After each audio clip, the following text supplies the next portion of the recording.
नमस्कार, मैं इंदु मिश्र अग्रसर से आप सबों का हार्दिक अभिनंदन और स्वागत करती हूँ। साथ ही अपने अतिथियों का भी बहुत-बहुत स्वागत और अभिनंदन करती हूँ। और जैसे कि हमारे अतिथि त्रिलोक कौशिक प्रख्यात कवि साहित्यकार हैं और श्रीमती अलका सिन्हा जी प्रतिष्ठित कवियत्री, कथाकार और नेशनल कमेंटेटर हैं। संध्या यादव जी, वो भी बहुत प्रतिष्ठित जानी-मानी साहित्यकार और कवियत्री हैं। शैलजा दुबे जी वो भी बहुत बड़ी साहित्यकार और कवियत्री को मैं फिर से अपने मंच से बहुत-बहुत स्वागत करती हूँ। और जैसा कि हिंदी साहित्य का जो स्त्री विमर्श है, उसकी शुरुआत मुख्यतः छायावाद काल से ही माना जाता है। महादेव वर्मा की कविताओं में वेदना का विभिन्न रूप देखने को मिलता है। उसकी श्रृंखला की कड़ियाँ स्त्री सशक्तिकरण का सुंदर उदाहरण माना जाता है। नारी जागरण और मुक्ति का सवाल को उठाया गया है। ऐसा साहित्य जिसमें स्त्री जीवन की अनेक समस्याओं का चित्रण हो, स्त्री विमर्श कहलाता है। तो प्रेमचंद्र यादव तक अनेक पुरुष लेखकों ने भी नारी समस्या को छेड़ा है, लेकिन उस रूप में नहीं जिस रूप में स्वयं महिला ने अपनी मुक्ति को लेकर, स्त्री विमर्श को लेकर बात उठाई है। तो उस 1960 ईस्वी में पश्चिम में जिसमें 4 नाम चर्चित माना जाता है इसमें, एक उषा प्रियंवदा जी, दूसरा कृष्णा सोबती, मन्नू भंडारी, शिवानी जी। मन के छिपे सपनों को पहचाना और नारी की दिशाहीनता, दुविधाग्रस्तता आदि का विश्लेषण किया। आज इसी विषय को अग्रसर के मंच पे विद्वान अतिथि आगे बढ़ेंगे। और उससे पहले मैं अतिथियों का परिचय करवा दूं। हमारे पहले अतिथि हैं त्रिलोक कौशिक जी। श्री कौशिक जी की मैं पहले एक प्रख्यात वो भाषाविद हैं। आपकी कुछ लोकप्रिय कविता संग्रह में शुरू की यात्रा गणित बदल रहा है, कैसी हो कनुप्रिया आदि नाम उल्लेखनीय है। आपकी रचनाओं में लौट आता है, से रंगोली उठकर चली गई, मैं गई कहाँ की आंखों देखी आदि लोकप्रिय रहे, जिसमें भरपूर सराहना की गई। 11 में आपने अभिनय का अवसर मिला। लगभग 5 कहानियों पर बनी लघु कला फिल्में आपकी व्यक्तित्व को अलग आयाम देता है। आपके पीछे पुरस्कारों व सम्मानों की लंबी फहरिस्त है। तो आपका अग्रसर के पुनः बहुत-बहुत स्वागत। हमारी दूसरी अतिथि कवित्री, साहित्यकार और नेशनल कमेंटेटर श्रीमती अलका सिन्हा जी। साहित्य जगत में उपलब्धि के साथ नाम लिया जाता है आपका। आपके रचना कर्म में काल की कोख से मैं ही तो हूँ, ये तेरी रोशनाई होना चाहती हूँ, है सगुन से कुछ शब्द, कुछ कविता संग्रह, सुरक्षित पंखों की मुझसे कैसा ने, खाली कुर्सी कहानी संग्रह और जीमेल एक्सप्रेस उपन्यास है। नेशनल कमेंटेटर आपको देखा हाल, आपको लगातार 13 वर्षों तक गणतंत्र दिवस परेड का आंखों देखा है सुनाने के साथ राष्ट्रीय महत्व के कार्यक्रमों में रेडियो और टीवी कमेंट्री करने का गौरव प्राप्त है। डीडी नेशनल से साहित्यिक कार्यक्रम पत्रिका की प्रस्तोता रही हैं। साहित्य में अपने योगदानों के लिए कई अवसरों पर सम्मानित होती रही हैं। आपका अग्रसर के मंच पे बहुत-बहुत स्वागत है। पहली बार पधारी संध्या यादव जी। मुंबई आपकी कर्मभूमि और जन्मभूमि रही है। कॉलेज के दिनों से ही आपकी रचनाओं का प्रकाशन और प्रसारण होता रहा है। इस दौरान आप आकाशवाणी के विविध मंचों से भी जुड़ी रही हैं।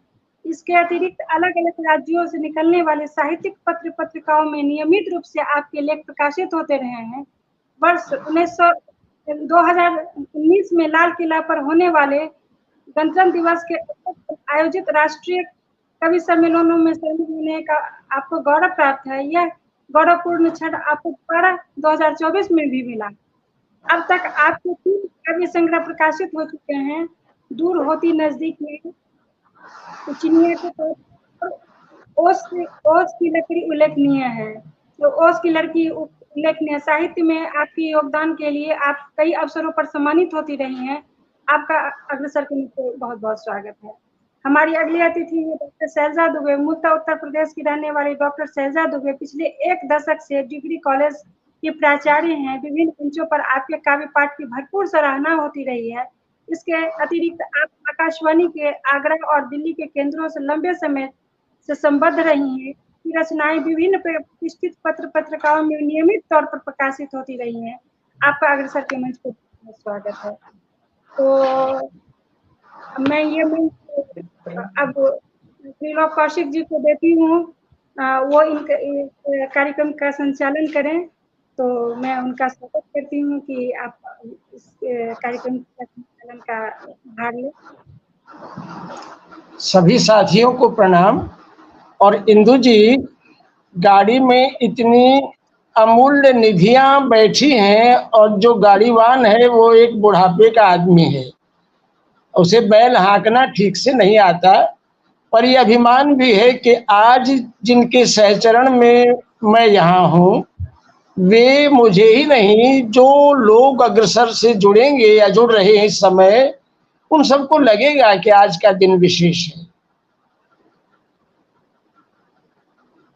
नारी विमर्श और साहित्य, पहले सोचा था कि नारी विमर्श और कविता तक बात को रखा जाए, फिर किसी ने आकर निकट से मेरे कान पकड़ लिए, थोड़े खींचे भी कि ना, कविता ही एकमात्र रूप नहीं है साहित्य का, कथा, नाटक और जो दूसरे रूप है, संस्मरण, महादेवी वर्मा जैसे जो संस्मरणात्मक जो दूसरे अभिलेख हैं, उन सब में स्त्री को लेकर के जितना सोचा गया है और महसूस किया गया है वो बहुत महत्वपूर्ण है। तो जरा कनेक्ट कर दिया जाए स्त्री विमर्श और साहित्य को। तो क्योंकि साहित्य की समझ को लेकर के जो साथी यहाँ जुड़े हुए हैं इस समय एक तार में, और वो तार है अग्रसर। मैं जब ढूंढने लगता हूँ एक एक साथी को अपनी स्मृतियों के आकाश में से, तो हर दिन एक नई मेधा उभर करके आती है और मुझे हारना पड़ता है कि मैं इनसे बहुत पीछे हूँ, विशेषकर चिंतन में, विशेषकर कविता में, विशेषकर सृजन में। वो दिन मैं नहीं गिनाऊंगा और वो बातें भी नहीं गिनाऊंगा, पर इस समय मैं पुलकित हूँ और साहित्य भी पुलकित है कि हमारे बीच में हमारे वर्षों के साथी, वर्षों की साथी कह लो, चलो इस समय मैं जेंडर से बाहर आना चाहता हूँ। असल में अलका जी हैं, शैलजा जी हैं, और जिनको मैं वर्षों से पढ़ता रहा हूँ। संध्या जी को नहीं मालूम, पूरा देश उनको पढ़ता है और उनकी ताकत को पहचानता है। अब क्योंकि हमें इस तरह नहीं चलना है कि लो अब एक आदमी अपनी बात को रख दे और फिर वो आधी नींद में चला जाए और फिर दूसरा शुरू करना। बीच बीच में जहां लगे कि मुझे भी कुछ कहना है, एक इशारा करना काफी है, बाकी के 3 या 4 उसे सुनेंगे और महसूस करेंगे, और जो बाकी दर्शक समाज है, श्रोता समाज है, वह भी उस हस्तक्षेप से आगे बढ़ेगा सोचने के दायरे में। जो अभी इंदु जी ने गिनाया कि छायावाद से स्त्री विमर्श शुरू हुआ है, मैं क्योंकि असहमतियों के लिए ही जाना जाता हूँ। इंदु जी, मैं आपको बता दूं, मीरा से पहले स्त्री विमर्श शुरू होता है और उसी के समानांतर जो टक्कर में है या जिस पर एक सवाल खड़ा होता है वो कबीर हैं। जातन की झाई पर अंधे होत भुजंग, जिसने यानी जाने अनजाने साहित्य ने स्त्री को ऐसी संज्ञाएं या ऐसे रूप आकार दे दिए या ऐसा इतिहास उसका बना दिया जिस पर अब इस पीढ़ी को सोचने के लिए विवश होना ही चाहिए, और अगर वो नहीं हो रही है तो वो साहित्य की ठीक पहचान से हम बच रहे हैं। मीरा में स्त्री होने की जो पीड़ा है, अच्छा, पीड़ा के साथ साथ अभिमान भी साथ साथ है, और अभिमान के साथ साथ स्त्री के भीतर का जो रस है इतने चरमोत्कर्ष पर शायद ही कहीं आया हो। मैं शायद ही कह रहा हूँ क्योंकि मैंने सारा साहित्य नहीं पढ़ा है जो मीरा के यहाँ है। कब की ठाड़ी पंथ निहारूं, अपने भवन खड़ी, आली रे मेरे नैना बान पड़ी। ये जो आदत पड़ गई मीरा को इंतजार की, और कहीं ना कहीं प्यार करने की भी। हिंदी साहित्य में और दूसरे साहित्य, दूसरी भाषाओं के साहित्य में भी स्त्री आपको हो सकता है विध्वंस करती नजर न आए, क्योंकि उसका मूल स्वभाव नहीं है, लेकिन प्यार करती स्त्री को आप बराबर महसूस कर सकते हैं। और एक खुशी की बात ये कि चाहे शिवानी लिख रही हो, चाहे उषा प्रियंवदा लिख रही हो, चाहे मनु भंडारी लिख रही हो, जो नाम आपने गिनाए, इन तमाम स्त्रियों के साहित्य में स्त्री तो है, पर स्त्री देह उस तरह से अपनी मैं थोड़ा सा मुखर हो जाऊं, कामुक रूप में कहीं भी नहीं है। वो अपने उजले रूप में और राष्ट्रीय और अंतरराष्ट्रीय चिंतन से समृद्ध स्त्री वहां आपको नजर आती है। मैं न बोलूं बहुत देर तक, मेरे साथ जो प्रतिभाएं, जो अस्मिताएं उपस्थित हैं, मैं चाहूंगा अब वे बोलें किस पर, स्त्री विमर्श और साहित्य पर। पहले मैं आमंत्रित कर रहा हूं शैलजा जी को। आज ही सुबह मैंने इनकी कविता पढ़ी है, बहुत सुंदर कविता थी, बहुत ताजा कविता थी। वो मैं यहाँ चर्चित नहीं कर रहा हूं क्योंकि थोड़ा संयम बहुत जरूरी है। हाँ, तो शैलजा जी। हाँ, सबसे पहले मैं अग्रसर मंच को बहुत सारी शुभकामनाओं के साथ साथ धन्यवाद देती हूँ कि वो समय समय पर ऐसे मुद्दों को लेकर आते हैं जहां पर हम अपनी बात को अपने तरीके से कहने की स्वतंत्रता रहती है हमारे। और पटल पर उपस्थित सभी श्रेष्ठ, अति श्रेष्ठ आदरणीय संध्या दीदी, त्रिलोक जी और अलका दीदी, उन सभी के साथ मैं बैठी हूँ, ये भी मेरे लिए एक सौभाग्य की बात है, गर्व की बात है। तो जैसा कि आज का विषय है स्त्री विमर्श हिंदी साहित्य में, तो मैं थोड़ा और पीछे जाना चाहती हूँ। हम क्यों भूल जाते हैं उन्हें, विद्योत्मा जी को, जिसके विरुद्ध पूरा समाज एक षड्यंत्र रचता है। तो स्त्री विमर्श आज के संदर्भ में देखा जाए तो प्रेमचंद और राजेंद्र यादव जी भी आते हैं उसमें। मैं वर्तमान साहित्य की अपेक्षा प्रेमचंद जी की स्त्री को ज्यादा ताकतवर, ज्यादा बलशाली समझती हूँ, क्योंकि उन्होंने अपनी स्त्री को जिस तरह से दिखाया, वो कोई दीनहीन स्त्री नहीं थी। भले ही वो चाहे समाज के बिल्कुल निम्न तबके से जुड़ी हुई हो, लेकिन उसके अंदर जो आत्मसम्मान, आत्म गौरव और एक जो चमक थी, वो आज कहीं खो गई है। स्त्री विमर्श ऐसे लगता है जैसे कहीं भटक गया हो। स्त्री विमर्श न होकर एक मानव विमर्श होना चाहिए। हम स्त्रियों को ऐसे एक लाइन ड्रॉ करके हम स्त्री और पुरुष को अलग क्यों कर रहे हैं? दो नहीं है, दो कहीं है ही नहीं। स्त्री अलग, पुरुष अलग, ऐसा है ही नहीं। अगर जिस दिन ऐसा होगा उस दिन ये सृष्टि नहीं रहेगी। तो स्त्री के कुछ जो उसके अपने स्वभाव थे, अपनी गरिमाएं थी, अपनी मान्यताएं थी, उनको जो गर्व करना चाहिए जिस चीज पर, वो उनकी कमजोरी क्यों बता दी गई? वो कहीं कोई कमजोरी नहीं है। स्त्री अगर प्रेम करती है, अपनी हदों को पार करके अगर किसी को एक ऊंचाई तक ले जाने का मादा रखती है, एक बच्चे को जन्म देती है, तो वो उसकी कमजोरी बिल्कुल भी नहीं है। तो ये बहुत सारी चीजें हैं, आज हम लोग सब चर्चा करेंगे। और साहित्य में जो मुझे बहुत ज्यादा प्रभावित किया, वो उनमें है प्रभा खेतान जी। इसलिए नहीं कि उन्होंने द सेकंड सेक्स का हिंदी अनुवाद किया, बल्कि अपने आप को वैसे ही समाज के सामने रख दिया जैसी स्त्री है। लाख भर्त्सनाएं हुई, मैंने तो उनकी जीवनी पढ़ी थी और मैं बहुत टाइम तक रोती रही। इतना दुख हुआ मुझे कि एक स्त्री के लिए जो चीज गर्व की होनी चाहिए, उसको समाज ने इस तरह से प्रताड़ित करने के लिए बना दिया कि स्त्रियां भी उसके विपक्ष में खड़ी हो जाती हैं। वो कौन सी स्त्रियां हैं जो स्त्री के विपक्ष में खड़ी होती हैं? वो कौन सी स्त्रियां हैं जो चप्पल लेके खड़ी हो जाती है उसे मारने के लिए कि तुम ये नहीं कर सकती? स्त्री कभी भी अकेली दोषी नहीं होती है। मैंने विवेकानंद जी से लेकर और आज तक जितने सारे मैं थोड़ा कटु लगेगा, एक पुरुष कहता है कि मैं तुम्हें स्वतंत्रता दे रहा हूं, तो तुम क्यों दे रहे हो? मैं नहीं चाहती तुम दो, तुम क्यों दोगे?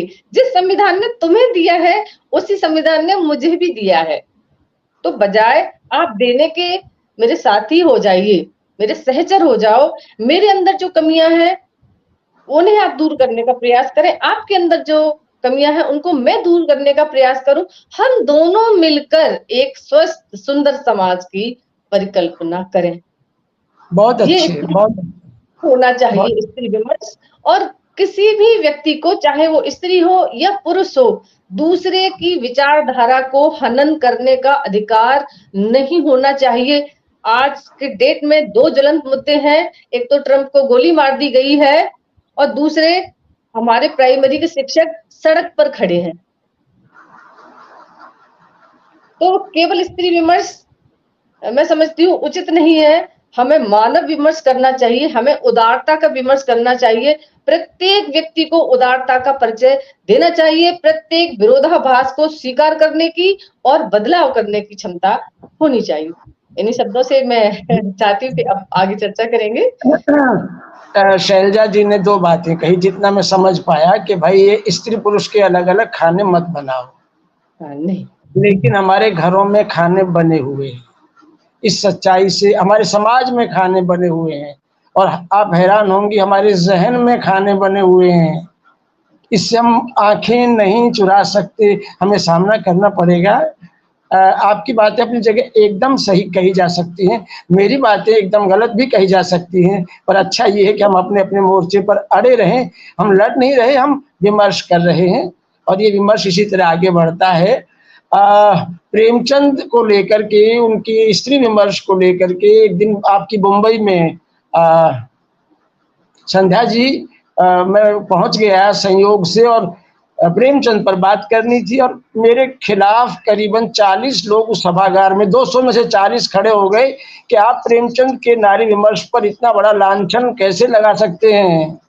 लेकिन देखा ये जाना चाहिए कि जाने अनजाने प्रेमचंद भी चूके हैं, पटरी से उतर गए हैं। शायद टैगोर भी कहीं उतरे हो मैं कह रहा हूँ। इससे उनका जो तमाम चिंतन का योगदान है उसको हम शून्य नहीं कर सकते। तो वो कभी किसी और चर्चा में बताऊंगा, क्योंकि संस्मरणों का किसी सेमिनार हो गया, गोष्ठी, तब बात करेंगे। अब मैं आता हूँ संध्या जी के यहाँ बारिश ना आ जाए इस डर से पहले संध्या के निकट, मतलब बातों में निकट आ रहा हूँ, घबराना मत। संध्या जी, आप क्या सोचती हैं साहित्य और स्त्री विमर्श को लेकर की, क्योंकि आपकी यात्रा कई मामलों में, जितना मैंने आपको पढ़ा है, बहुआयामी है, मल्टी डायमेंशनल है और आज आपकी उपस्थिति विशेषकर मेरे लिए अलग है। मैं ये नहीं कह रहा अलग से महत्वपूर्ण है, अलग है कि हम संध्या के भी पास बैठे हैं, दोपहर के पास भी बैठे हैं और सुबह के पास भी बैठे हैं। हाँ संध्या। सबसे पहले तो मैं आप सभी को नमस्कार। और कुछ मामलों में, कुछ बातों में मैं शैलजा जी के साथ सहमत हूँ। पहली बात तो मेरा जो मानना है कि मैं विमर्श इस शब्द को ही स्वीकार नहीं करती। मुझे ऐसा लगता है विमर्श समाज के कमजोर पक्ष का होना चाहिए। औरत कभी कमजोर नहीं थी और ना आज है, क्योंकि अगर स्त्री कमजोर होती तो प्रकृति को पुरुष के सामने किसी और को खड़े रखने की जरूरत पड़ती, स्त्री की जरूरत ना पड़ती। प्रकृति ने अगर स्त्री और पुरुष को बनाया है तो मैं ये मानती हूँ कि उसने दोनों को उतनी ही क्षमता, उतनी ही शक्ति दी है। कोई किसी से कमजोर नहीं है, पहले तो मेरा ये मानना है। और दूसरा विमर्श, मुझे कई बार ऐसा लगता है कि जिन चीजों पर सच में हमें विमर्श करने की आवश्यकता है हम उस पर विमर्श नहीं करते और अपनी उस कमी को छिपाने के लिए हम न जाने कितनी सारी ढाल बना लेते हैं और हमने एक ऐसी ही सुनहरी, रत्न जड़ित और आलोकमयी ढाल बना रखी है स्त्री विमर्श। और उस ढाल के पीछे न जाने हमने क्या क्या छिपा कर रखा हुआ है। और दूसरी चीज जो मुझे हमेशा लगती है, स्त्री को खतरा पुरुष से उतना ज्यादा नहीं है जितना अपनी ही बिरादरी से है। चलो अब मैं बचा दहेज लिया। के लिए स्त्री को नहीं, मैं किसी को बचा नहीं रही हूँ। मैं सिर्फ जो मेरा अनुभव है या जो मैंने देखा है या जो मेरी सोच है मैं उसे रख रही हूँ। जब घर में बहू को तो जलाने करने बढ़ावा देने वाली, प्रेरित करने या अपने जलाने में अपना योगदान देने देवर कम होता है, सास और ननद की भूमिका ज्यादा होती है। एक पुरुष के लिए निकल जाता है, लेकिन घर में ताने मारने वाली सास होती है, ननद होती है या घर की अपनी ही महिला होती है। और ये चीज ऐसा, मैं सास और ननद जो कह रही हूँ इसका अर्थ ये नहीं है कि मैं ससुराल पक्ष की आलोचना कर रही हूँ या उन्हें कमतर मानती हूँ। घर से ही शुरू हो जाती है। माँ बचपन से ही लड़की को की तैयारी शुरू कर देती है, ससुराल जाना है, ये करना है, वो करना है। क्यों नहीं एक पुरुष को ये ट्रेनिंग दी जाती कि भविष्य में तुम भी पति बनने वाले हो, पिता बनने वाले हो, तुम्हें भी उतनी ही ट्रेनिंग की जरूरत है। और ये ट्रेनिंग क्यों दी जाती है वो भी मैं अपनी बात कहना चाहती हूँ। शायद स्त्री के कंधों को ज्यादा मजबूत माना जाता है, शायद स्त्री की पीठ को बचपन से इतना ताकतवर बना दिया जाता है कि अगर पुरुष वाला पक्ष कमजोर है तो भी वो सब कुछ संभाल लेगी, तब भी उसे सब कुछ संभाल लेना चाहिए, ये अपेक्षा एक स्त्री से रखी जाती है। जो मैंने बचपन से देखी है, अगर गर्भ में बच्चा मर जाता है तो हमेशा ये कहा जाता है लड़का था इसलिए मर गया। यानी गर्भ में अगर स्त्री 7 महीने में स्त्री लड़कर जीवित होकर समाज के सामने आकर खड़ी हो जाती है, यानी ताकतवर तो वो जन्म के पहले से ही है। तो मुझे नहीं लगता उस पर विमर्श करने की जरूरत है, आवश्यकता है। दूसरा, आज जो मैं स्त्री विमर्श की को अपने आसपास देख रही हूँ, जब स्प्रिंग को बहुत ज्यादा दबाया जाता है तो बड़ा उछल के वो प्रहार करती है या उछल कर वो अपनी प्रतिक्रिया व्यक्त करती है। सदियों से जो होता आया है, आज की स्त्री, आज की महिला, आज की लड़की शायद विरोध करने के चक्कर में कहीं रास्ता भटक गई। आज स्त्री अपने स्त्री होने का फायदा उठाने लगी है और सही, बिल्कुल उस चक्कर में पुरुष जो है वो मुझे लगता है ज्यादा असुरक्षित हो गया है, ज्यादा असुरक्षित हो गया है। मैं एक छोटी सी घटना का जिक्र, मैं किसी साहित्यकार या किसी, क्योंकि जिसने जो भी लिखा वो अपने समाज की परिस्थिति और अपने अनुभव को लेकर लिखा, तो कोई गलत है या कोई कमतर है, मैं बिल्कुल ये बात नहीं कहूंगी, क्योंकि लिखने वाला जो है वो अपने अनुभव, अपने समाज, अपनी परिस्थिति से पोषण प्राप्त करता है। उसने जो देखा, जो सोचा, जो समझा, जो अनुभव किया उसने लिखा। और 50 साल पहले प्रेमचंद जी ने ऐसा क्यों लिखा था या उन्हें ऐसा नहीं लिखना चाहिए था, वैसा नहीं लिखना चाहिए था, वो बोलने का अधिकार मुझे नहीं है, क्योंकि उस समय की परिस्थितियां क्या थी, उस समय की स्थिति क्या थी, और एक लेखक होने के नाते, एक पुरुष होने के नाते, एक संवेदनशील व्यक्ति होने के नाते उन्होंने क्या महसूस किया। सिक्के का एक सिक्का पहलू मुझे दिखाई दे रहा है तो मैं उसकी बात करूं, उसके पीछे वाले हिस्से में क्या है, निश्चित ही वो मुझे देखना चाहिए, मुझे सजग रहना चाहिए। लेकिन क्योंकि पहला वाला सिक्का ज्यादा मुझे दिखाई देता है, मैंने उस पर बात, तो किसी पर उंगली उठाने का या किसी की आलोचना करने का मुझे कोई अधिकार नहीं है। और उस दृष्टि से मैं बहुत छोटी हूँ, मैं बहुत अज्ञानी हूँ, मैं इस चीज को स्वीकार करती हूँ। जैसे मेरी रचनाओं को लेकर भी अक्सर ये कहा जाता है कि आप तो स्त्रियों का, कुछ लोगों ने मेरी रचनाओं को दुखियारी रचना ये नाम देकर रखा है। कुछ कार्यक्रम ऐसे थे जहाँ मुझे बड़े सम्मान के साथ बुलाया गया और मुझे ये कहा गया, सत्या जी दुखियारी रचनाएं मत बताइएगा, मत सुनाइएगा। और मैंने बड़े हाथ जोड़कर विनम्रता से उन्हें कहा कि मैं तो दुखियारी रचनाएं नहीं लिखती हूँ, तो अगर आप नहीं सुनना चाहते तो मैं बिल्कुल नहीं सुनाऊंगी, लेकिन आपने मुझे बुलाया क्यों? जब आपको पता था मैं इस तरह की रचनाएं लिखूंगी, आपने बुलाया। तो मैं यही चीज कहना चाहूंगी कि किसी की पीड़ा के बारे में बताना, किसी तकलीफ के बारे में बताना, उस रचना पर या उस समाज पर या उस कालखंड पर कोई टैग लगा देना, कोई स्टैंप लगा देना, मैं इससे सहमत हूँ। मैं उससे बिल्कुल भी सहमत नहीं हूँ। और बहुत अच्छे। स्त्री विमर्श नहीं होना चाहिए। मैं बिल्कुल शैलजा जी के साथ हूँ कि हमें स्त्री विमर्श करके समाज को एक बंद कमरे में बंद कर देना या एक डब्बे में बंद कर देना, एक सीमित चीज, एक सीमा तय कर देना, मुझसे नहीं होना चाहिए। नहीं होगा, आगे से नहीं होगा ना, भरोसा रखो। दो मेरे साथियों ने ये साफ कहा और मैं बड़े आदर से स्वीकार करता हूँ। असल में जब तक आप ये बोलेंगे नहीं, मुझ जैसे या और समाज में बहुत लोग हैं जो स्त्री का नाम लेकर, स्त्री विमर्श का नाम लेकर अपनी साहित्यिक रोटियां सेकते हैं।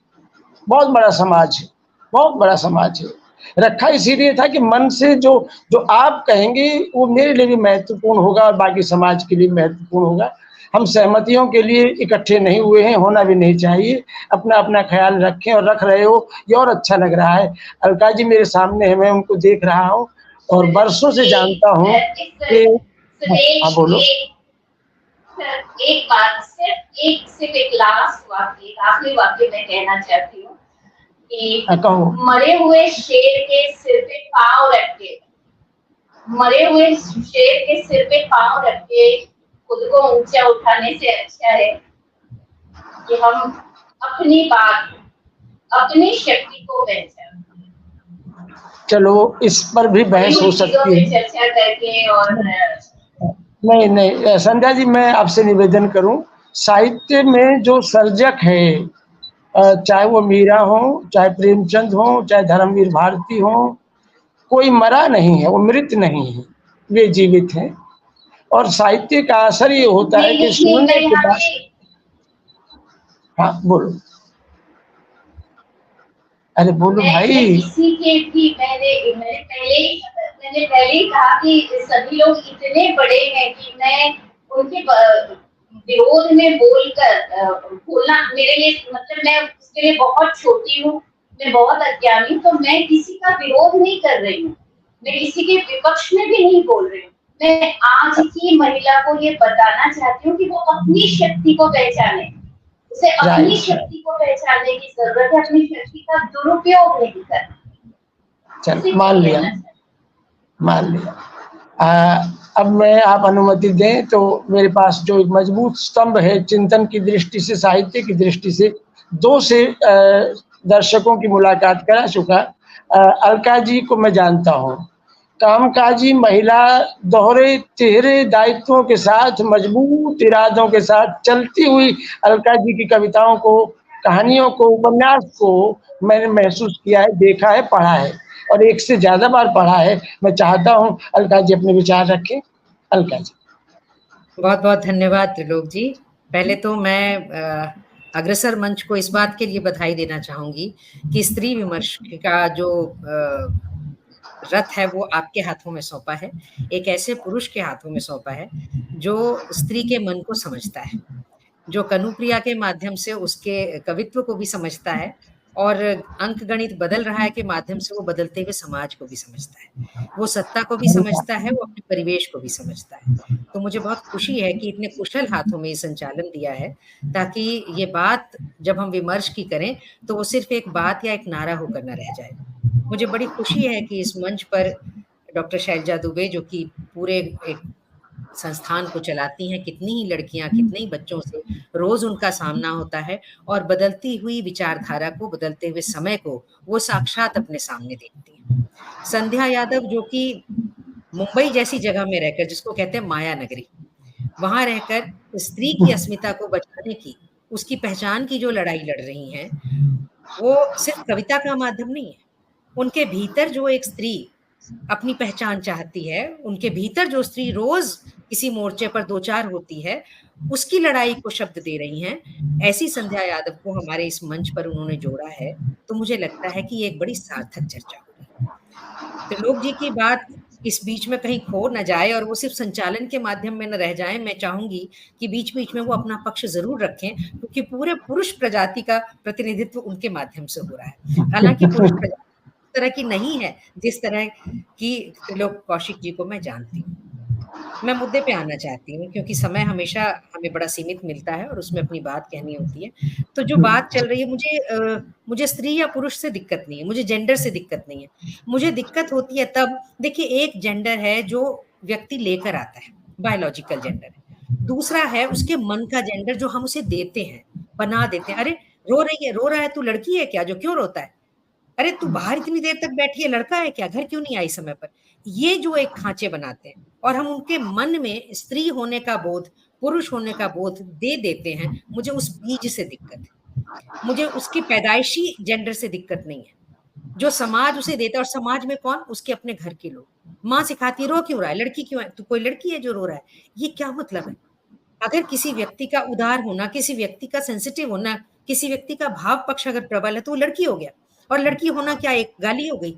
उसको उससे बचाने की कोशिश क्यों की जाती है? मुझे वहां दिक्कत होती है। आज का समय सशक्त समय है। आप पीछे की बात करते हैं, पीछे मिस्टर शैलजा जी ने कहा कि वो स्त्रियां ज्यादा मजबूत थी, आज की कम है। मुझे ऐसा नहीं लगता। मुझे लगता है कि हर समय एक लड़ाई चल रही थी, और जब जैसी लड़ाई चली, स्त्रियों को उस तरह का जवाब देकर खड़े होना पड़ा, उनको वैसा रूप लेना पड़ा। कभी वो कोमल होकर के जवाब दे रही थी, तो कभी वो अहंकार भरते हुए जवाब दे रही थी। कभी आप जयशंकर प्रसाद की जो ऐतिहासिक पात्र हैं, उनको उन्होंने लिखा, तो उनको देखिए उनके अंदर कितना गर्व था, कितना दर्प था और कितनी शक्ति थी। और जब आज के समय पे हम मनु भंडारी को लेते हैं और जब उनकी स्त्रियों को देखते हैं, उनके पात्रों को देखते हैं, वो अलग तरह से संघर्ष करती हैं। जब हम उषा प्रेमवदा को देखते हैं, वो अलग तरीके से, कई बार समर्पण में भी संघर्ष होता है। आप छोड़ देते हैं और छोड़कर संघर्ष करते हैं। मैंने तो छोड़ा, लेकिन मेरे आने वाली ना छोड़े, वो भी बहुत बड़ा संघर्ष होता है। तो वो भी अपनी तरह से बहुत ही काबिल होता है और सफल होता है। तो इसी तरह से मुझे लगता है कि ये जो चर्चा हो रही है, अभी बात उठी, संध्या ने कहा, एक बड़ी अच्छी बात कही कि स्त्रियों की दुश्मन स्त्रियां ही रहती। मुझे लगता है स्त्रियों की दुश्मन स्त्रियां नहीं होती, उनको बड़े तरीके से ऐसा प्लान किया जाता है, उनको प्लांट किया जाता है। जैसे कि एक ह्यूमन बॉम्ब बना के अपने ही पक्ष में, अपने ही विरोध में खड़ा कर दिया जाता है ह्यूमन को। वैसे ही स्त्रियों को प्लांट किया गया है, उनके दिमाग में ये बिठाया गया है कि तुम क्या कर रही हो, ये तुमसे ही तुम्हारी सत्ता छीनने आ रही है। ये जो बहू है ना, वो तुम्हें तुम्हारी सत्ता से बेदखल कर देगी। और फिर वो जो एक भय है, वो जो एक संदिग्ध मन है कि अरे मुझे मेरी सत्ता से बेदखल, मेरा बेटा मुझे न पहचान करके मुझे बाहर कर देगा और अपनी पत्नी के कहे में चलने लग जाएगा। ये जो भय पैदा किया गया है, इसको प्लांट करने वाला कौन है? असली दुश्मन तो वो है। असली दिक्कत तो वहां है। स्त्री तो सिर्फ उसके हाथ की कठपुतली बन गई है। जब हम उसको कहते हैं तुम बोल्ड हो जाओ और बोल्ड होकर अपने कपड़े उतार दो, तो भी तो हम उसको छल रहे होते हैं ना।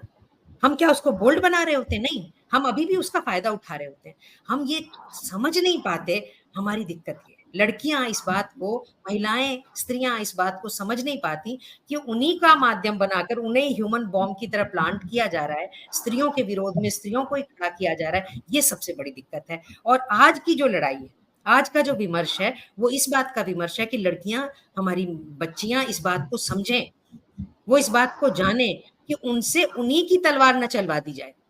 मैं अपने ही गर्दन को अपने ही हाथों से ना काट लूं, इस बात की सजगता आज के समय की सबसे बड़ी जरूरत है। तो मुझे लगता है कि इस बात को लेकर के हम देखें, जब हमें विषय क्या चुनने हैं, कपड़े क्या पहनने हैं, शादी किससे करनी है, ये सब निर्णय हमारे घर के दूसरे लोग लेते हैं, तो मुझे लगता है इस विमर्श का कोई अर्थ नहीं रह जाता। मुझे क्या पहनना है, मुझे कहाँ जाना है, मुझे कौन सा सब्जेक्ट चुनने हैं, मुझे क्या बनना है, मुझे किससे शादी करनी है या नहीं शादी करनी है, मुझे लिव इन में रहना है या मुझे उसमें भी नहीं रहना है, मुझे कुछ भी नहीं, मुझे अपने महत्वाकांक्षा को लेकर चलना है, इस सब का निर्णय मैं करूंगा। जब हम बात यहाँ तक लाते हैं, तब लड़की सशक्त होती है, तब वो कहती है कि वो सशक्त हुई। वरना मारने को तो लड़कियां गर्भ में भी मरती हैं और बाद में रोज रोज मरती हैं। तो इस जीवन को मैं जीवन तो नहीं मानती, जहां आपको अपनी बात सोचने की, अपनी बात कहने की, अपनी बात अपनी तरह से रखने की आजादी नहीं होती, मैं उसे जीवन तो नहीं मानती। सिर्फ इसलिए कि मुझे गर्भ में नहीं मारा गया, तो क्या मैं जिंदा हूं? मैं यहाँ प्रतिपल मर रही हूँ। वाह। तो इसलिए मैं इस विमर्श को अधूरा मानती हूँ जब तक मुझे अपनी जिंदगी को अपनी तरह से जीने का हक नहीं दिया जाता। तो ये सारा कहना, बैठना, बात करना, कविता लिखना, कहानियां गढ़ना, उपन्यास रच लेना, सब कुछ निरर्थक, सब कुछ एक आंखों पर चढ़ा हुआ आवरण लगता है। जैसे हम अपने बबल में जी रहे हैं, वो एक जरा सा छुएंगे और फट जाएगा, और सारी जिंदगी जो सामने है वो बिल्कुल नकली होकर निकल जाएगी। तो मुझे लगता है कि इस बबल से हमें बाहर निकलना चाहिए, जो यथार्थ है उसका सामना करना चाहिए, आंखों में आंखें डालकर सामना करना चाहिए, और जहां जरूरत है वहां आवाज उठानी चाहिए। वाह आज हम अलका जी। आवाज उठाने के लिए इस मंच पर बैठे हैं, और इससे पहले कि इस चर्चा को आगे बढ़ाया जाए, मैं चाहती हूँ कि त्रिलोक कौशिक, जो कि बहुत ही प्यार से समझते हैं स्त्रियों के मन को, उनके बहुत सारे कविता संग्रह मैंने पढ़े हैं, और स्त्रियों का अभी आज भी या कल रात को आपका एक मैसेज आया था और उसमें स्त्रियों का मन आप उकेर रहे थे। हर बार एक नए तरीके से, एक नए सिरे से आप पढ़ते हैं, एक नई औरत आपकी कविता में आ जाती है। वो औरत कौन सी है, कहाँ से आ जाती है, और वो औरत नहीं दिखाई पड़ती समाज में, समय में हमारे सामने प्रतिरोध का स्वर बनकर क्यों नहीं खड़ी होती, जो आपकी कविता में खड़ी होती है। मुझे उस औरत की बड़ी खोज है, बड़ी शिद्दत से तलाश है उस औरत की। मैं चाहूंगी आप उसके बारे में बात करें, इससे पहले कि हम इस बात को आगे बढ़ाएं। तो कौशिक जी, आप भी बात कहें अपनी। जी अलका जी, आपका बहुत बहुत ऋणी हूँ मैं। चाहकर भी मैं उस स्त्री का नाम तो नहीं बताऊंगा जो मेरे भीतर आ जाती है, ठीक है। सारी दुनिया पूछती रह गई कि आखिर कनुप्रिया कौन है, और मैं बताकर भी नहीं बता पाता कि भाई हर स्त्री मेरे लिए कहीं ना कहीं कनुप्रिया है। चाहे वो मेरी माँ हो, चाहे मेरी दादी माँ रही हो, चाहे मेरी बहनें हो, चाहे मेरी मित्र हो, चाहे मेरी वैचारिक इस मीटिंग में साझेदार महिलाएं बैठी हों, सबके मन तक जाना और सबको अपने मन तक आने की पगडंडी बनाने का काम साहित्य ने किया है। अगर साहित्य मुझसे नहीं जुड़ता या मैं साहित्य से नहीं जुड़ता तो मैं एकदम दूसरा त्रिलोक होता, और जिसमें पुरुष होने का अहंकार बहुत देर तक और बहुत दूर तक आपको चमकता नजर आता। साहित्य का प्रभाव ये रहा जिसने मेरे भीतर की स्त्री को जगाया है। तमाम त्रुटियों के बावजूद जो अंश स्त्री का मुझ में है वो मुझे मनुष्य बनने में मेरी मदद करता है। पवन करण के एक संग्रह का नाम है, आपने पढ़ा होगा, जरूर पढ़ा होगा, नाम भी सुना होगा, स्त्री मेरे भीतर। अलका जी को याद होगा। इसी तरह जैनेन्द्र का एक उपन्यास है, दिखने में बहुत छोटा है, त्याग पत्र। बाण भट्ट की आत्मकथा हजारी प्रसाद द्विवेदी का उपन्यास है। अब इन उपन्यासों में जो चरित्र उभर करके आए हैं उनसे मुझे लगा कि न्यूनिया का चरित्र तो खास करके अद्भुत है। जी जी। एक और नाम याद है, शैलेश मटियानी का एक उपन्यास है, गोकुली गफूरन। बहुत रेखांकित नहीं हुआ, पर स्त्री को लेकर दुनिया के सबसे ताकतवर उपन्यासों में से वो एक है। इसलिए मुझे इस विषय ने कौंधा। और बताऊं, मैं बहुत ईमानदारी से पेश आना चाहता हूं। जब मैंने संध्या यादव की कविताएं पिछले दिनों पढ़ी, एक कविता खास करके, अब मैं क्योंकि मानसिक रूप से उतना संतुलित हूं नहीं, पढ़ने के बाद मुझे लगा और मैंने अग्रसर से टच किया, अपने आप को जोड़ा कि एक चर्चा करनी है स्त्री विमर्श और कविता पर। फिर कविता को तोड़ा, कहा नहीं साहित्य पर। और मैं अभी भी ये मान रहा हूं कि साहित्य मनुष्य को मनुष्य बनाने में बहुत महत्वपूर्ण भूमिका अदा करता है। हम सबके भीतर, चाहे वो स्त्री है या पुरुष है, एक से ज्यादा परतें होती ही होती हैं, और साहित्य उन परतों को एक एक करके केचुल की तरह उतारता है और आत्म साक्षात्कार कराता है। हिंदी में सब बहुत सारा साहित्य है जो स्त्रियों ने रचा है। फर्क ये आया है स्त्री साहित्य में इस युग में, पिछले यानी 10-15 बरस से या 20 बरस से स्त्रियां खुलकर बोलने लगी हैं, उन्होंने अपनी चुप्पी तोड़ी है। इसलिए मैं विमर्श तक आया, और मैं पुनः सोचूंगा। संध्या कह रही हैं और शैलजा भी कह रही हैं, ये देखो भाई, स्त्री को विमर्श की वस्तु नहीं है, उसे ऐसा विषय मत बनाओ, वो विषय मत बनाओ, उसे मनुष्य रहने दो और उसे पुरुष से अलग मत करो। तो जो साझा किया जाता है, जो सोचा जाता है, उसकी सामूहिकता का असर ये होता है, चाहे हम श्रोता हैं या वक्ता हैं, कि हमारे आचरण में, हमारी सोच में अगले दिन न बेशक न आए शाश्वत परिवर्तन, कुछ घंटे का, कुछ दिन का परिवर्तन आता है और एक नए मनुष्य की रचना होती है। तो अब क्योंकि समय बहुत हो गया और मैं तो बकबकिया हूँ, बोलता हूँ तो बोलता चला जाता हूँ। अब हम आते हैं कविता की नगरी में। आप अनुमति दे रहे हो? मुझे तो ये लग रहा है कि इस कविता की वजह से आपका ये मंच तैयार हुआ और आपने चाहा कि वो संध्या जी की वो कौन सी कविता है, मेरे ख्याल से हम सभी लोग सुनना चाहेंगे कि वो कौन सी कविता है जिसने आपके भीतर इतना वो द्वंद पैदा किया और आपने चाहा कि इस पर एक चर्चा रखी जाए। जरूर। मैंने अपना फोन नंबर दिया उस कविता को पढ़ने के बाद, संध्या को पटल पर दिया और संध्या जी का फिर फोन आया और विद इन 20 मिनट्स आ गया। ये बहुत बड़ी घटना है मनुष्यों के समाज की, जहाँ हम एक दूसरे से किनारा करने पर तुले हुए हैं। तुरंत वो फोन आया और उस फोन में जो आवाज थी वो एक बिल्कुल आत्मीय और स्वच्छ स्त्री की थी। मुझे और गर्व हुआ कि मैं किन लोगों से जुड़ा हुआ हूँ और किन लोगों से जुड़ने जा रहा हूँ।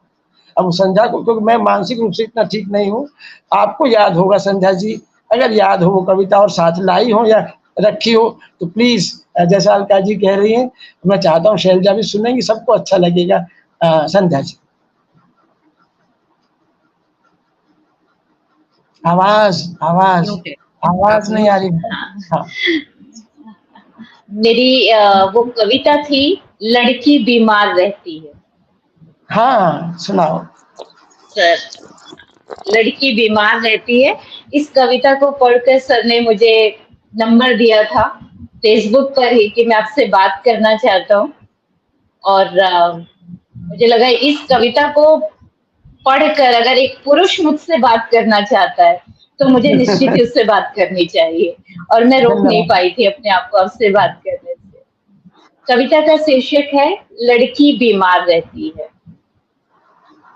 लड़की बीमार रहती है, लड़की बीमार रहती है अक्सर। कौन सी बीमारी, क्यों है बीमारी, क्या पता। लड़कियां तो यूं भी बीमार होती ही रहती हैं और उसके लिए हर बार डॉक्टर के पास जाना जरूरी नहीं होता ना। ठीक वैसे ही जैसे लड़की का जीना जरूरी नहीं होता। माँ बिठा देती है सामने बाबा, फकीर, ओझा। आंखें चढ़ी है लड़की की, कुछ काम नहीं करती ना लड़की। नजर लगी है, उतार दो ना बाबा। याचना से हाथ जोड़ दोहराती है बात माँ। बाबा के पांव छू खुद भी बिछ जाती है माँ। अकेले कमरे में पूरे बदन पर हाथ फेर, बदन के हर हिस्से पर अपने होठों से कुछ बुदबुदाता फूंक फूंक कर नजर उतार देता है बाबा। वाह वाह। अपने होठों से कुछ बुदबुदाता फूंक फूंक कर नजर उतार देता है बाबा। बाबा बहुत सिद्धहस्त है, बाबा बहुत सिद्धहस्त है। हाथ जोड़ देवता के बार बार गीली आंखों से कृतार्थ होती है माँ। बिल्कुल ठीक हो गई है अब लड़की, बिल्कुल ठीक हो गई है अब लड़की। सब काम करती है, दौड़ दौड़ कर काम करती है, सब काम करती है लड़की। पर अकेले में सूखी आंखों से फूट फूट कर रोती है लड़की। पर अकेले में सूखी आंखों से फूट फूट कर रोती है लड़की।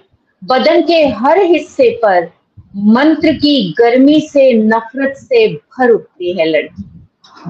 बदन के हर हिस्से पर मंत्र की गर्मी से नफरत से भर उठती है लड़की। घिस घिस कर बदन को चमड़ी से स्पर्श को निकाल फेंकना चाहती है लड़की। माँ के साष्टांग नमस्कार करने पर छाती से खेलती बाबा जी के पैरों की उंगलियों को भींची आंखों में चलते चलचित्र से आधी रात निकलती चीख को होंठ काट दबा लेती है लड़की। खुद से कहती है, खुद से कहती है कभी बीमार नहीं पड़ना अब। खुद से कहती है कभी बीमार नहीं पड़ना अब। कभी बीमारी की बात भी नहीं करनी किसी से। बीमार होने के बावजूद हजार बार मन ही मन खुद को समझाती है लड़की। बहुत मार्मिक, बहुत अच्छी, बहुत अच्छी। मतलब इस कविता पर तो ताली बजाने में भी दिक्कत लगती है। मैं बजा लेता हूँ। चलो समय ऐसा है कि जिसमें उसकी पीड़ा झलक रही हो, हाँ। जिसमें उसकी एक इतनी तकलीफ दे मनस्थिति हो, उस पर आदमी ताली भी कैसे बजाए। और ये सच है, बताता अभी हूँ। देखिए ना बाबाओं का जो भी हम देख रहे हैं, अभी जो हुआ है हाल, और पीछे भी एक लंबा सिलसिला है, हम जिसके प्रति हम आंख मूंद कर बैठते हैं जिसके सामने, अगर वही हमारे साथ छल जाता है तो इससे बड़ा और धोखा क्या हो सकता है। बहुत मार्मिक कविता है और बहुत अच्छी सच्ची लगी? कविता है। वाह, चलो इम्तिहान में पप्पू पास हो गया। यूं ही नहीं सुना जाता है किसी कविता को, कोई बहुत बड़ी वजह होती है। और मैं संध्या की कविताओं को कई बरस से फॉलो कर रहा था, लेकिन सोचा मैंने अब नहीं रुका जाएगा। अब तो ये जो ओट सी लड़की है ना, उससे बात करनी पड़ेगी। मैं उस संग्रह को पढ़ रहा हूँ, समय भी पढ़ेगा, समाज भी पढ़ेगा। यकीन मानिए आने वाला समय निराशा का नहीं समृद्धि का होगा, क्योंकि आप कलम चला रहे हैं, क्योंकि आप बोल रहे हैं। बोलना और कलम चलाना कभी व्यर्थ नहीं जाता, हम सब के लिए साबुन का काम करता है। अब मैं अगली कवित्री शैलजा जी से अनुरोध करूंगा, मैं उनकी कविता का ही नहीं उनकी समझ का ज्यादा ऋणी हूँ। वे आप उनके सामने बैठे हैं तो बिल्कुल पहने चाकू से आपके मैल की सारी परत को उतार देंगी, और उनकी जिद है कि जो मेरे सामने है पूरी बेरहमी से मैं उसे स्वस्थ करके मानूंगी। तो मैं आपके उस रूप को भी नमन करता हूँ और चाहता हूँ, क्योंकि आपने 2-4 दिन पहले ही बताया था कि देखो भाई, कविता मैं वो सुनाती हूँ जो उस समय मेरे मन में आती है, तो जो इस समय आपके मन में आ रही है वो कविता सुनाई। बिल्कुल कौशिक जी, मैं आपका धन्यवाद करती हूँ और थोड़ा सा कहना चाहती हूँ कि स्त्री की दुश्मन नहीं है। उसने तो बहुत सारी स्त्रियों को अपने पति पुरुष प्रेमी के जीवन में स्वीकार किया है, पूरा स्वागत किया है उसका। क्योंकि पुरुष में ये मादा नहीं है कि वो अपनी पत्नी के प्रेमी को बर्दाश्त कर ले, और स्त्रियों ने, बहुत सारी स्त्रियों ने बहुत प्रेम से उनकी पत्नियों को, प्रेमिकाओं को स्वीकार कर लिया है। तो स्त्री की दुश्मन नहीं है, ये पुरुषों की एक चाल है। बिल्कुल सोची समझी। मैं अलका दीदी से बिल्कुल सहमत हूँ कि उसने बड़े शातिर तरीके से स्त्री को स्त्री का विरोधी बना दिया, कितने सुंदर तरीके से कि वो उसको जरा सी आहट नहीं हुई कि ये मेरे साथ क्या हो रहा है। अगर एक सास दहेज मांगती है तो वो पैसा कभी उस औरत को रखने को मिलता ही नहीं है। फिर वो मूर्ख क्यों मांग रही है, मेरे समझ में नहीं आता। वो क्यों कह रही है कि मुझे इतने पैसे चाहिए? नहीं चाहिए।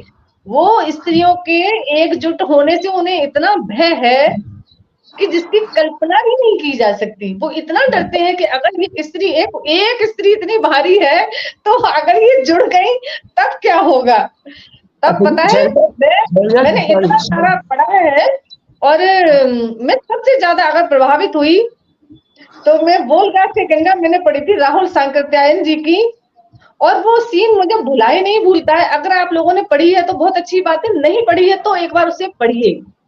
जब वो रावण जैसे पुरुष के सीने पर पैर रख देती है और कहती है मुझे तू चाहिए, मेरा मन है तुझे वरण करने का, वो है स्त्री। मैं ये नहीं कह रही ऐसे ही आक्रामक हो जाए, स्त्रियां ऐसे ही आक्रामक थी, उन्हें बहुत अच्छे तरीके से बदल दिया। ये तो एक अलग बात हो गई। मेरा कहना यह है कि स्त्री से दो चीजें मत छीनिए, एक प्रेम, एक सृजन। बस यही दो चीजें अपनी है। हमें प्रेम करने दीजिए, हमें प्रेम से मत रोको और हमें सृजन से भी मत रोको। यही हमारी आत्मा है। जब आप ये दो चीजें हमसे छीन लेते हैं तो फिर हमसे हमारी अस्मिता, हमारा होना, हमारी उपस्थिति ही छिन जाती है। तो ठीक है, मैं आज आपको अपनी रचनाएं सुनाऊंगी, और मेरा लेखन जो है वो बिल्कुल बनावटी नहीं है। मैं जो भी लिखती हूँ पूरी बेबाकी से, पूरी बिंदास तरीके से अपने आप को वैसा ही रखती हूँ सामने जैसी मैं हूँ। आप नहीं झेल पा रहे हैं तो ये आपकी कमी है, चाहे वो मेरा पिता हो, चाहे वो मेरा पति हो, या मेरा भाई हो, या मेरा पुत्र ही क्यों ना हो, उससे मुझे मेरे वैसे ही स्वरूप में स्वीकार करना पड़ेगा जैसी मैं हूँ। ये मेरी जिद है और ये रहेगी। और मैंने मुझसे कहा कि तुम हंसती बहुत हो, खिलखिलाती बहुत हो। हंसना अच्छा नहीं होता है। मैंने कहा ये मेरा स्वभाव है, इससे तुम्हें आपत्ति है तो तुम रो भाई, मैं क्यों हंसना छोड़ दूं? मेरे हंसने से तो रंग है, फूल है, कुदरत है। तो ये अनवरत रहेगा, प्रत्येक स्त्री को ये मिलना चाहिए। तो मैं आपको एक अतुकांत कविता दूंगी, लेकिन उससे पहले मैंने एक मुक्तक लिखा था जिसमें मैंने एक स्त्री को बताया कि स्त्री क्या है। तो ये तुकांत है, थोड़ा सा तुक में पढ़ूंगी मैं इसे। चैन अंबर के लिए बादल बना कर ले गई, बेचैन अंबर के लिए बादल बना कर ले गई, मेरे हृदय की पीर ही घायल बना कर ले गई। हाँ मुझे मालूम था मेरा नहीं है वो मगर, हाँ मुझे मालूम था मेरा नहीं है वो मगर, एक हवा मुझको वहां पागल बना कर ले गई। तो ये है स्त्री। हमें पता है तुम्हें कष्ट है, तो हम तुम्हारे जीवन में अनायास भी आ जाएंगे, और आपको जरूरत नहीं है तो चले भी जाएंगे। तो चलिए, ये भयानक है भाई, जाना भयानक है, आने तक कोई दिक्कत नहीं। ठीक है, अच्छा ठीक है। अब मैं एक अतुकांत रचना दे रही हूँ जो कि स्त्री की छटपटाहट, उसकी बेचैनी और ये हमारे समाज के ताने बाने से जुड़ी हुई है। दीवारें। कुछ दीवारें जिनमें नहीं होती कोई खिड़की कोई झरोखा, कुछ दीवारें जिनमें नहीं होती कोई खिड़की कोई झरोखा, दीवार में उगी है एक अंतहीन सुरंग, दीवार में उगी है एक अंतहीन सुरंग, जहां से वापसी असंभव है, सारी उम्र बद के गिर्द घूमती, सारी उम्र बद के गिर्द घूमती, महज एक मुस्कान को तरसती तड़पती सुरंग में वे दम तोड़ देती हैं, महज एक मुस्कान को तरसती तड़पती सुरंग में वे दम तोड़ देती हैं, जिनकी समाज में है आधी हिस्सेदारी, जिनकी समाज में है आधी हिस्सेदारी, किंतु हिस्से की बात पर कतर दी जाती है उनकी जुबान, किंतु हिस्से की बात पर कतर दी जाती है हमेशा उनकी जुबान।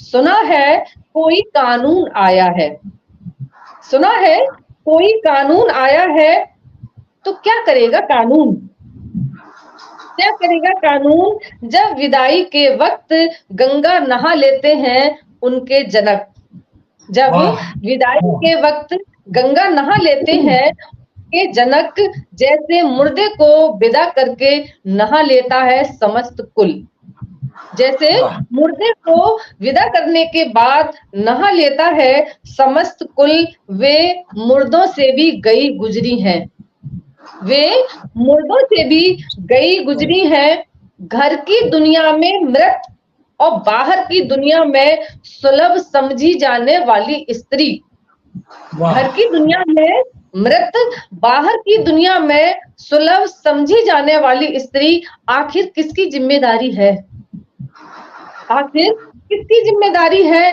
किसने बनाया उसे वस्तु, किसने लगाया उसका मोल, चूड़ी सिंदूर बिछिया मंगलसूत्र के बदले आजीवन दाल चावल झाड़ू पोछा बर्तन बिस्तर मारपीट गाली और सुरंग के मुहाने पर खड़ी औरत, वाह, किसने लगाया उसका मोल, सिंदूर बिछिया चूड़ी मंगलसूत्र के बदले आजीवन दाल चावल झाड़ू पोछा बिस्तर मारपीट गाली और सुरंग के मुहाने पर खड़ी औरत कभी नहीं लांघ पाती वो दहलीज जो उसके लिए बनी ही नहीं थी, सुरंग के मुहाने पर खड़ी औरत कभी नहीं लांघ पाती वो दहलीज जो उसके लिए बनी ही नहीं थी, जो थी महज एक छलावा।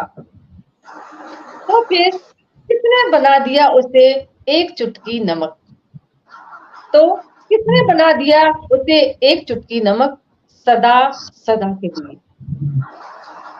किसने बनाया उसे एक चुटकी नमक सदा सदा के लिए। ये एक रचना है। एक और मैं देना चाहती हूँ, ये पुरुषों के लिए है कि जानने के प्रयास में थी सारी परीक्षाएं। कितनी परीक्षाएं ली पुरुषों ने स्त्रियों की? किसी भी स्त्री ने एक भी परीक्षा नहीं ली। उसने तो 5 पतियों से भी प्रश्न नहीं किया कि तुम्हारे होते हुए मुझे सभा में नग्न कर दिया गया, कहा पुरुषों तुम कहाँ हो, तुम कैसे धर्मराज हो गए? कि जानने के प्रयास में थी सारी परीक्षाएं और जानबूझकर छोड़ दी गई अधूरी। जानने के प्रयास में थी सारी परीक्षाएं और जानबूझकर छोड़ दी गई अधूरी, ताकि फिर हो सके विमर्श। जानबूझकर छोड़ दी गई अधूरी ताकि फिर हो सके विमर्श, निकाले जा सके नए नए निष्कर्ष। निकाले जा सके नए नए निष्कर्ष। राम से लेकर शंकराचार्य तक यही तो करते रहे हो तुम। राम से लेकर शंकराचार्य तक यही तो करते रहे हो तुम। बड़ी ही खूबसूरती से गढ़े गए सारे नियम। बड़ी ही खूबसूरती से गढ़े गए सारे नियम और खुद को सफाई से अलग कर लिया चरित्र के बंधन से।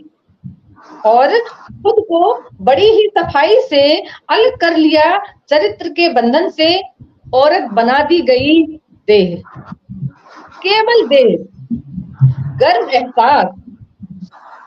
और इन सब के बाद भी, इस सब के बाद भी रखी रह जाती है सारी विद्वता। इन सब के बाद भी रखी रह जाती है सारी विद्वता। खोखले होते हैं धर्म और विमर्श। कितना बौना है पुरुष स्त्री के समक्ष। मान लिया भाई, मान के समक्ष और पूछता है दम्भ में भरकर बताओ तुम्हें क्या चाहिए। पूछता है स्त्री से, बताओ तुम्हें क्या चाहिए। जाओ जाओ याचक दान नहीं देते हैं। जाओ याचक दान नहीं देते। मैं स्त्री क्षमा करती हूँ तुम्हें तुम्हारे किए सारे अपराधों से। मैं स्त्री क्षमा करती हूँ तुम्हारे सारे किए अपराधों से। बहुत अच्छी। असल में ठीक था मेरा अनुमान कि आज का दिन चिंतन की दृष्टि से भी और भावधारा की दृष्टि से भी अलग तो होने जा ही रहा है।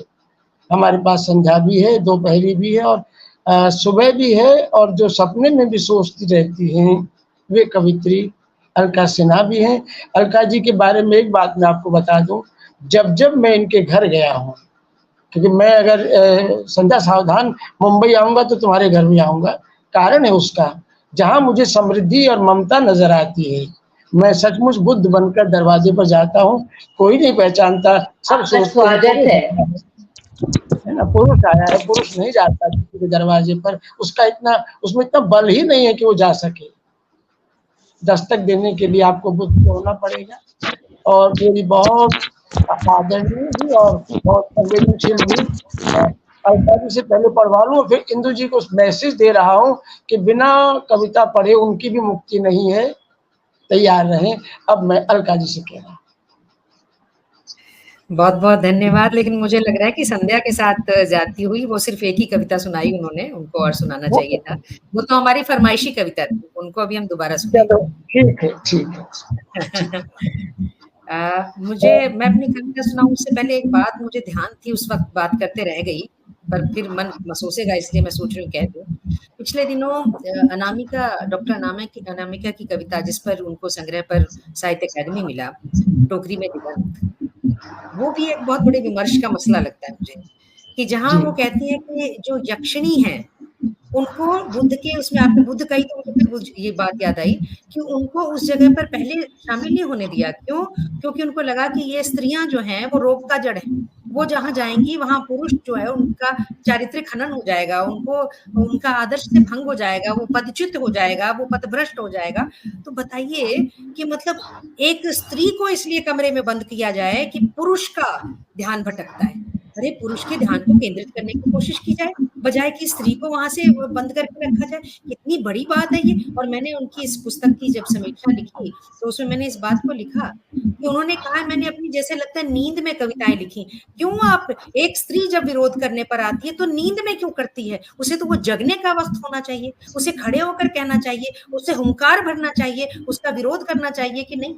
आपको अगर आपके चारित्र की कमी है, अगर एक स्त्री के रहने से आपका पथ भ्रष्ट होता है, आपका ध्यान भटकता है, तो वो भटका आपके चरित्र की कमजोरी है। स्त्री का वहां होना कोई गुनाह नहीं होना चाहिए और स्त्री को जाने की आजादी होनी चाहिए।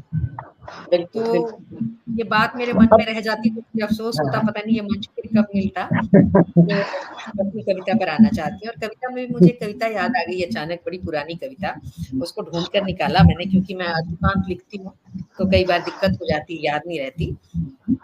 मुझसे किसी बहुत बड़े प्रकाशक ने, बहुत अच्छे प्रकाशक ने ये कहा कि नया साल शुरू हो रहा है, आप मुझे अपने नए साल की पहली कविता दीजिए। कौन सी होती है आपके नए साल की पहली कविता, वो आप मुझे भेजिए, मैं उसे प्रकाशित करना चाहता हूँ। तो उस संदर्भ में जो कविता हुई वो मुझे लगता है आज के मौके पर बहुत उपयुक्त दिख रही है मुझे, तो मैं उस कविता को आप लोगों के सामने रख रही हूँ। नए वर्ष की पहली कविता का इंतजार करना, नए वर्ष की पहली कविता का इंतजार करना, जैसे उत्साह में भरकर सुबह शाम नवजात शिशु के मसूड़े पर दूध का पहला दांत रोटी से टटोलना। वाह वाह वाह, बहुत बढ़िया। नए वर्ष की पहली कविता का इंतजार करना, जैसे उत्साह में भरकर सुबह शाम नवजात शिशु के मसूड़े पर दूध का पहला दांत रोटी से टटोलना। मगर मायूस कर देते हैं प्रकाशक, कविता की मांग नहीं आजकल। मायूस कर देते हैं प्रकाशक कि कविता की मांग नहीं है आजकल, जैसे कि डॉक्टर खोलती है भेद ऐन तीसरे माह गर्भ में लड़की के होने का।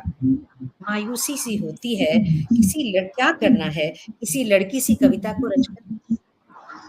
मुझे ये मेटाफर बहुत अच्छा, अपने आप में बड़ा संतुष्ट कर गया कि जैसे कविता की मांग नहीं है वैसे ही लड़की की भी मांग नहीं है, लेकिन जैसे कविता संतुष्ट करती है भीतर तक, वैसे ही लड़की भी आपके मन को समझती है भीतर तक।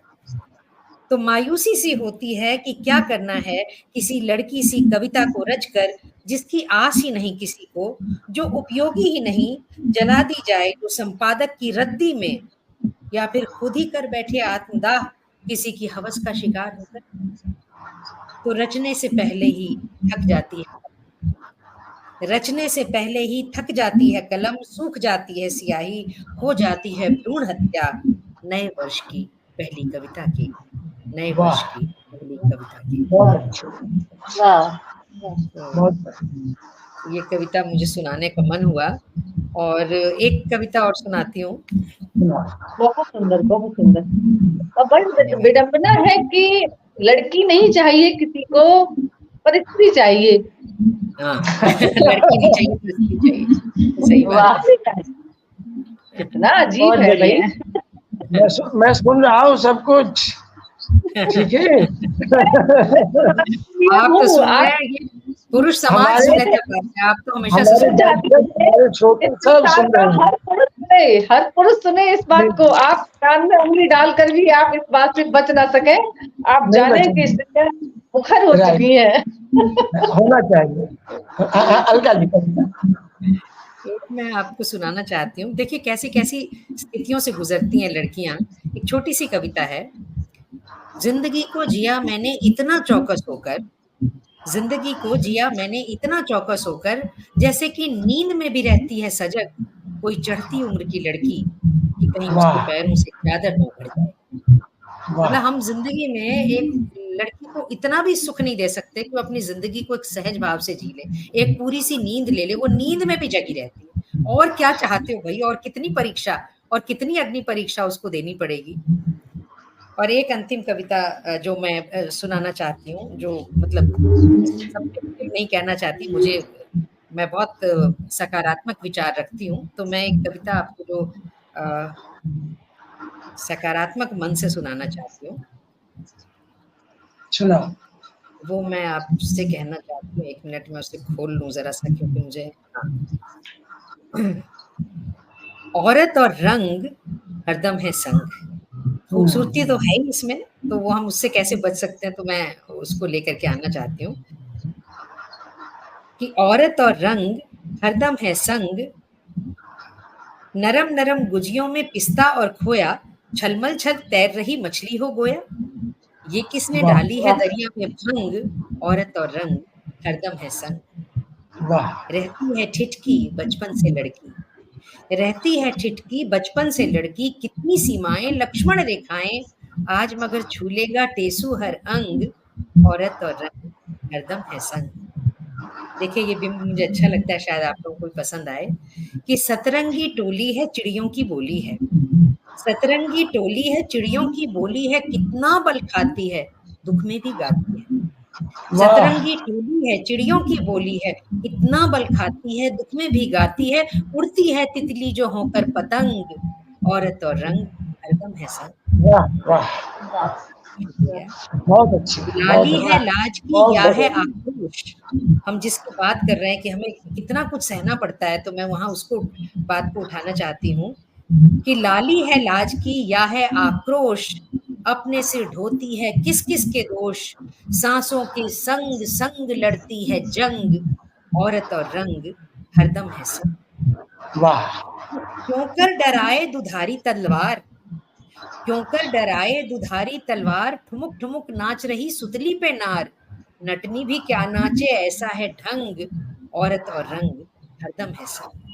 वाह, बहुत अच्छी। एक ये बिंब मुझे पसंद आता है, आपको नजर करना चाहती हूँ। टुकड़ा भर बादल से आंखों के काजल से, टुकड़ा भर बादल से आंखों के काजल से, कैसी दीवानी है लिखती कहानी है, टुकड़ा भर बादल से आंखों के काजल से, कैसी दीवानी है लिखती कहानी है, अगर इसको पढ़ पाओ रह जाओ दंग, औरत और रंग हरदम है संग। और बहुत अच्छी। अंतिम इसका चरण मैं आप लोगों को इस विश्वास के साथ देना चाहती हूँ कि वो वक्त जल्दी ही आएगा जिसकी हम बात कर रहे हैं, कि जो मैं चाहती हूँ कि खाती है झिड़की नाजुक सी लड़की, सारी उम्र उसकी झिड़कियों में बीतती है, मगर फिर भी मुझे विश्वास है, खाती है झिड़की नाजुक सी लड़की, सबको चौंकाएगी मंजिल जब पाएगी, छू लेगी नीलांबर होकर दबंग, औरत और वाह रंग हरदम है संग, वाह, औरत और बहुत अच्छी, बहुत अच्छी, बहुत अच्छी। आपने कहा था अभी अभी अलका जी के हमने अपनी, मेरी बहुत प्रिय कवित्री, वर्षों से कह रहा हूँ, और झूठ बोलने का शौक मुझे पत्नी के आगे भी नहीं है, तो समाज के आगे क्यों बोलूंगा। संग्रह पढ़ रहा था, उसमें छोटी सी कविता थी, दिखने में छोटी, खामोशी कागज पर रख दी है मैंने और कागज सीख रहा है। बहुत अच्छा, ये है संध्या यादव। खामोशी कागज पर रख दी है मैंने और कागज सीख रहा है। अब वो चीख को भी मुस्कान बना देती है लड़की। पर एक कविता और, कम से कम एक कविता। स्वागत, अपने मन की सुनाओ सत्या। हाँ सुना। मैं कविता सुनाने से पहले एक वाक्य कहना चाहती हूँ। स्त्री विमर्श में मेरा विश्वास नहीं है, मैं बता चुकी कि स्त्री विमर्श मेरे लिए कोई मुद्दा है ही नहीं। मेरी लड़ाई सिर्फ इस बात को है, एक के हिस्से अधिकार आया, एक के हिस्से कर्तव्य आया। ये नहीं होना चाहिए, गलत हुआ। अब कविता फिलहाल एक छोटी सी कविता सुना देती हूँ। लेबर रूम में दर्द से तड़पती हुई माँ बेड पर एड़ियां रगड़ते हुए सोचती है, हे भगवान लड़की ना हो। बेड पर लेबर रूम में दर्द से तड़पती हुई माँ सोचती है, हे भगवान लड़की ना हो। बाहर बैठा हुआ मर्द मन ही मन बुदबुदाता है, हे भगवान लड़की ना हो। दूर प्रदेश में बैठे दादा दादी नाना नानी जोड़ते हैं बार बार हाथ, ये कहते हुए, हे भगवान इस बार लड़की ना हो। घर पर खेलते हुए चुन्नी मुन्नी कहते हैं एक दूसरे से, हे भगवान लड़की ना हो। पास पड़ोस रिश्तेदार मित्र जान पहचान सभी गुहारते हैं, हे भगवान इस बार लड़की ना हो। कौन कहता है लड़कियां अबला होती हैं, मैंने देखा है, मैंने महसूसा है, मैं जानती हूँ लड़कियां डराती हैं।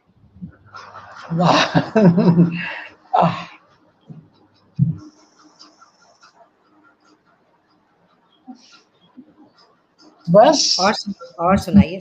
और सुनाओ, बहुत अच्छी कविता है।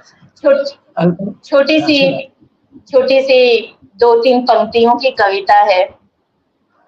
मेरे हिस्से का उजाला खा गया मनी प्लांट, वाह। मेरे हिस्से का उजाला खा गया मनी प्लांट, मैं बिरवे में तुलसी सी सूख गई। वाह वाह वाह, बहुत अच्छे। वाह। संध्या को सुनने का लोभ हम में से कोई भी नहीं छोड़ना चाहता। दर्शक हैं वे भी, श्रोता हैं वे भी, पटल है वो भी, और पटल के आसपास जितनी हलचल है वो भी, और खामोशी है वो भी, क्योंकि इस लड़की की खामोशी में भी कविता है और शब्दों में भी कविता है। क्योंकि मुझसे कहा गया था कि देखो आप एक ध्यान रखना कि 1 घंटे से आगे न जाए, पर 11 मिनट तो हम आगे आ ही गए हैं, और इतने अच्छे और सार्थक है ना, सार्थक वातावरण में। और मैंने कहा था इंदु जी से कि आज आपको कविता सुनानी है, बोली हाँ मैं सुना दूंगी। इंदु जी मेरी आवाज जा रही है आप तक के नहीं? देखो आज है कहीं इंदु जी? वैसे मेरी पुकार पे अनसुना रहने की आदत है। आज तो नहीं, चलो आज ऐसा नहीं हुआ। चलो सुना दी सब क्या कहा जाए, बुद्ध बन के आप लोगों की कविताएं सुन रही थी, बातें सुन रही थी। एक बात मैं कहना चाहूंगी कि स्त्री विमर्श नहीं होना चाहिए, स्त्री विमर्श जरूर होना चाहिए। अगर आपकी आवाज उन घरों तक, उन महिलाओं तक नहीं पहुंचेगी, उन स्त्रियों तक नहीं पहुंचेगी जो चुपचाप दिशाहीन होके अपने घर पे बैठी हुई हैं, उनकी आवाज आप नहीं बनेगी, उन तक आपकी आवाज नहीं पहुंचेगी, तो वो फिर कैसे पटल पर आ पाएंगे? हम शीर्षक बदल देंगे, कोई बात नहीं, शीर्षक बदल देंगे। ऐसा है आप करेंगे अब। आवाज आप बनेंगे, उनके लिए आप मदद करेंगे, और वो भी आपकी तरह मुखर होके कहीं न कहीं किसी न किसी मंच पे, किसी न किसी पटल पे अपनी प्रतिभा को बिखेरते नजर आएंगी। तो मैं गुजारिश करती हूँ कि विमर्श अग्रसर मंच पे भले ना हो, लेकिन कहीं ना कहीं होता ही रहे। ये एक तो ये है, और मैं एक कविता सुनो। हाँ जी, एक गीत सुना देती हूँ, पे ही है वो। सुनाओ। स्वागत। तुम आसरी के मिले मगर जैसे कल, जैसे बीत गए सपने सपने ही रहे, नयन ढल के छल के और रीत सरी के मिले मगर बीते कल जैसे बीत गए, सपने सपने ही रहे, नयन ढल के छल के और सपने होते हैं, सपनों जैसा सपनों का क्या, जब अपने ही अपने ना हुए, अपनों जैसा अपनों का क्या। फिर